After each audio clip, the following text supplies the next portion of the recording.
do STF, que favoreceu a Zona Franca, repercute no Amazonas, mas gera críticas de parte da imprensa do país. Nova rota comercial pode ligar Manaus ao Oceano Pacífico através do Peru e facilitar exportações. Justiça do Amazonas adota o sistema de videoconferência para agilizar processos e reduzir custos. Veja também quem foi Cláudio Santoro, um dos maiores nomes da música erudita no Brasil e o grande homenageado no Festival Amazonas de Ópera, que estreia logo mais. E ainda a importância do festival para a economia e a geração de empregos no estado.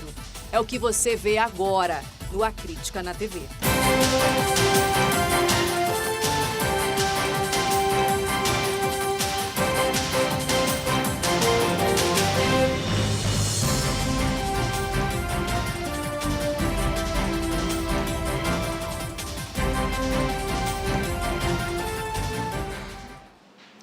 Olá, boa noite para você.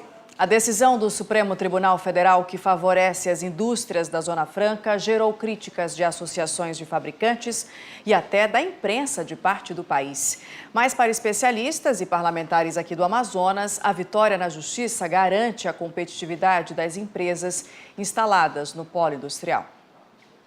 A decisão oficializou uma prática já feita desde o início da Zona Franca de Manaus. As empresas que compram componentes do polo industrial recebem a vantagem de ter crédito, mesmo quando o produto teve a isenção do IPI. Ou seja, as fábricas que produzem acessórios de informática e concentrados usados nas fórmulas de refrigerantes têm um atrativo a mais para oferecer aos clientes. Vale para todos os processos em curso, todos os processos em andamento, todos os que estão pendentes de julgamento e para outros que porventura venham a existir. A Zona Franca de Manaus tem direito a produzir e a gerar crédito de IPI fora da Zona Franca de Manaus. Na prática, o resultado do julgamento dá uma segurança a mais para as empresas instaladas aqui no polo, que já enfrentavam uma série de dificuldades com a Receita Federal por conta dessa indefinição. Mas a decisão também gerou críticas. A imprensa do sul do país se manifestou, dizendo que a despesa criada depois desse julgamento é de quase 16 bilhões de reais para o governo. Mas para os empresários amazonenses, esta visão não leva em conta todos os outros problemas enfrentados pelas indústrias instaladas na região norte. É que todos eles acham que nós temos muitos benefícios aqui. São os mesmos. Parece que cada vez, como se isso que aconteceu agora, fosse acrescer ainda mais os benefícios que nós temos. Não, pelo contrário, isso está consagrado desde o início.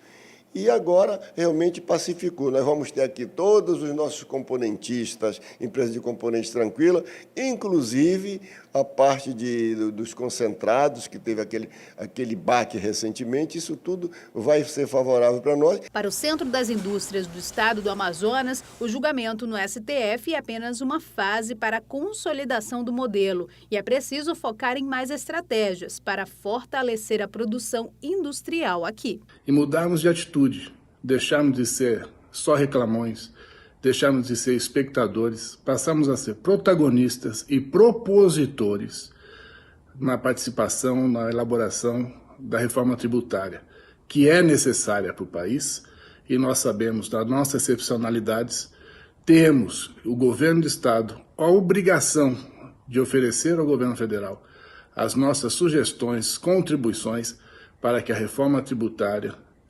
mantenha aquilo que nós temos de vantagens comparativas dentro do modelo Zona Franca. Tem que dar uma aula de Zona Franca para o resto do país. Bem, a abertura de uma rota comercial pode interligar Manaus ao Oceano Pacífico através do Peru.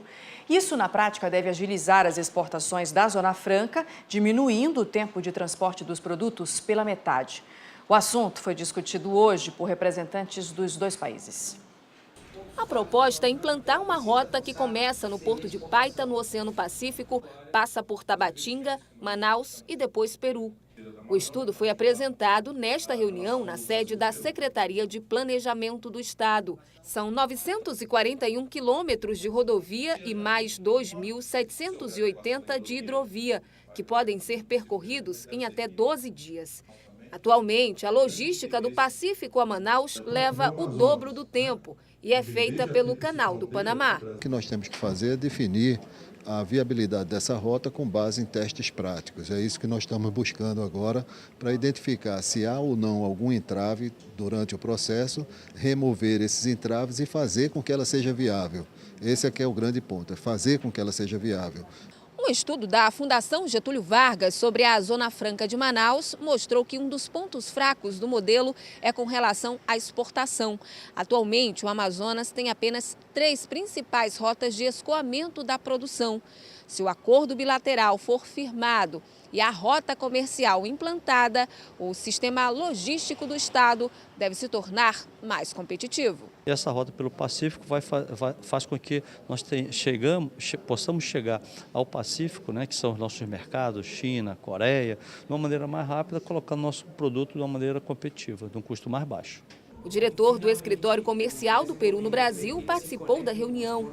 Segundo ele, a implantação da rota interessa ao governo peruano, que já vinha estudando essa integração com o Brasil. O governo peruano, durante muitos anos, trabalhou a infraestrutura, tanto portuária quanto terrestre, para dar as devidas vantagens e as devidas atenções para que esta rota seja próspera e sustentável. Acreditamos que, já tendo melhores condições entre as entidades, deve sim ser um caso de sucesso e em breve estaremos colhendo os frutos. A proposta de implantar a rota comercial entre Amazonas e Peru é antiga, mas foi resgatada recentemente por este parlamentar.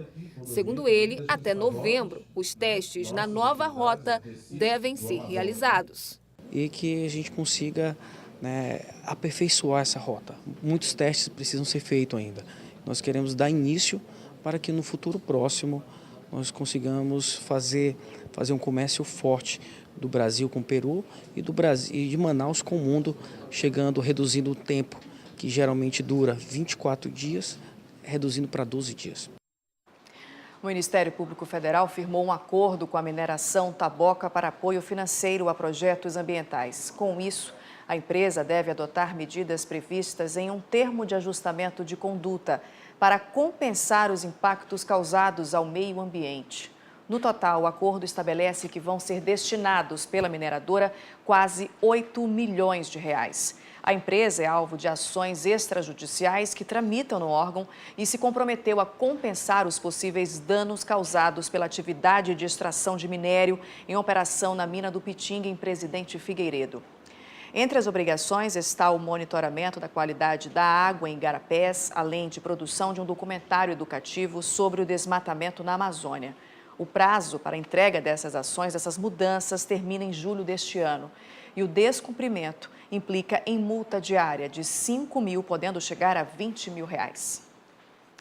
A seguir, Justiça do Amazonas adota o sistema de videoconferência para agilizar processos criminais e reduzir custos. É o que você vê daqui a pouquinho, agora são 7h24, a Crítica na TV volta no instante só.